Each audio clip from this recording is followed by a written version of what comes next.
सामिन science ने मच्छर के बारे में बहुत सारे इंकिशाफात किए हैं। ये छोटी सी मखलूक कितने इंसानों की जान ले सकती है, ये तो बहुत तफसीली बातें हैं। लेकिन चंद एक मालूमात जिनको जानकर आप भी हैरान होंगे कि अल्लाह रब्बुल इज़्ज़त ने इस छोटी सी मखलूक को कैसे खल्क कर रखा है। मच्छर की 100 आँखें हैं जो सब की सब उसके सर में मौजूद हैं। मच्छर के 48 दांत हैं।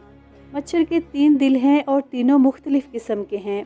मच्छर की सूंड में 6 छुरियां हैं और हर छुरी का अपना अलग काम है। मच्छर के दोनों तरफ 3-3 पर हैं। अलावा ऐसे मच्छर के अंदर हरारत का पूरा निज़ाम है जो कि लेज़र की तरह से है।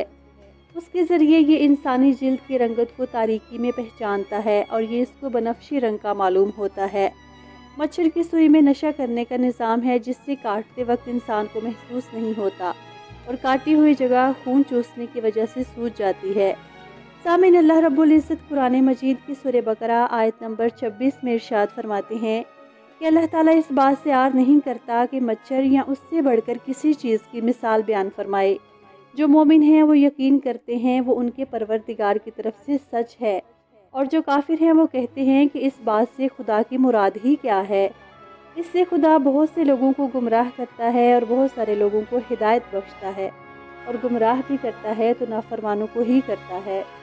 बाबुल का बादशाह नमरूद जब अल्लाह के पैगंबर हज़रत इब्राहीम अलैहिस्सलाम के मुकाबले में आया और खुदाई का दावा किया तो अल्लाह ताला ने उसकी फ़ौज के मुकाबले में मच्छरों की फ़ौज भेजी और उस खुदाई के दावेदार नमरूद को, जो पूरी दुनिया पर हुकूमत करता था, एक लंगड़े मच्छर के ज़रिए अल्लाह ताला ने हलाक कर दिया। सामिन, कायनात में मौजूद हर चीज़ गौर व फिक्र करने और शऊर रखने वालों के लिए बहुत कुछ अपने अंदर समेटे हुए है। मच्छर का इतना छोटा सा वजूद, उस छोटे से वजूद में सर और सर पर 2 आँखें और फिर हर एक आँख में 50-50 आँखें और फिर उन सब आँखों का बैक वक्त फ़गाल होना इंसानी अक्ल को ढेर कर देता है। अल्लाह रब्बुल इज़्ज़त से दुआ है कि वो मुझे और आपको कुरान करीम पढ़ने और उस पर अमल पैरा होने की तौफीक अता फरमाए। सामीन, उम्मीद है आपको आज की वीडियो अच्छी लगी होगी। इस्लाम वर्ल्ड चैनल को लाइक और सब्सक्राइब करना ना भूलें। अगली वीडियो तक के लिए अल्लाह हाफिज़।